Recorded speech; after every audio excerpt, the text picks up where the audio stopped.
မိုင်းတရခံမဖြစ်ဖို့အတူရောင်ရွေးကောက်ပွဲကိုဆန့်ကျင်စို့ရွေးကောက်ပွဲကျင်းပရန်အခွင့်အာဏာမရှိခြင်း2021ခုနှစ်ဖေဖော်ဝါရီလ1ရက်နေ့တွင်မင်းအွန်လိုင်းဦးဆောင်သည့်အကြမ်းဖက်စစ်တပ်သည်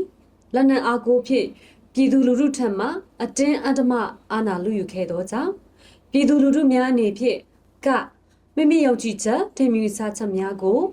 လွတ်လပ်စွာထုတ်ဖော်ပြောဆိုခွင့်ရေးသားဖြန့်ဝေခွင့်လက်နက်မပါဘဲငြိမ်းချမ်းစွာစုဝေးခွင့်စီတန်းလက်လက်ခွင့်ဟုသည့်2008ဖွဲ့စည်းပုံအခြေခံဥပဒေအခန်း၈အပိုက်354အပိုက်ခွဲအပိုက်ခွဲခါတို့နှင့်အညီအကြမ်းမဖက်သောနည်းဖြင့်ဆန္ဒထုတ်ဖော်ခဲ့ကြသည်မည်သူကိုမျှ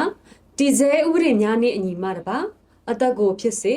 ပုဂ္ဂိုလ်ဆိုင်ရာလွတ်လပ်မှုကိုဖြစ်စေနစ်နာဆုံးရှုံးမှုမရှိစေရဟု2008ဖွဲ့စည်းပုံအခြေခံဥပဒေအခန်း၈အပိုက်353တွင်ဆိုထားတော်လဲအကြမ်းဖက်စစ်တပ်မှပြည်သူလူထုများအားမတရားဖမ်းဆီးခြင်းတပ်ဖြတ်ခြင်းများလေကြောင်းတိုက်ခိုက်မှုများလက်နက်ကြီးပစ်ခတ်တိုက်ခိုက်မှုများ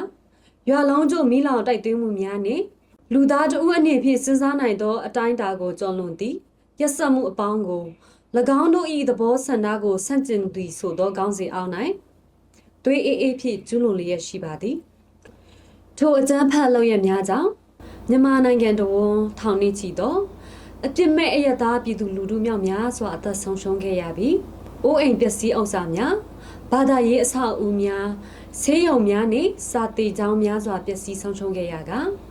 မြန်မာနိုင်ငံမှပြည်သူလူထုပေါင်းများစွာအတိဒုက္ခရောက်ခဲ့ကြရပြီးစစ်ဘေးဆေးရဲငတ်မှုချင်းဘေးတို့နှင့်ရင်ဆိုင်ကြုံတွေ့နေကြရပါသည်၎င်းတို့၏အာဏာဆက်လက်တည်တံ့နိုင်ရေးအတွက်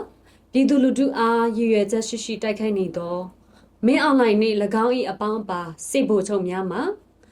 နိုင်ငံတကာရာဇဝတ်တရားရုံးမှဖမ်းဝရမ်းထုတ်ထားခြင်းခံရသည့်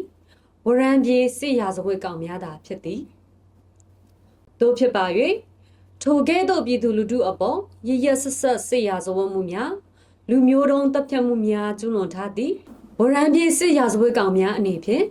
ညီသည့်နည်းနှင့်မျှပြည်သူလူထုအားကိုစားပြုမိရေးကောက်ပွဲကိုဥဆောင်ကျင်းပနိုင်ရန်အခွင့်အာဏာမရှိပေ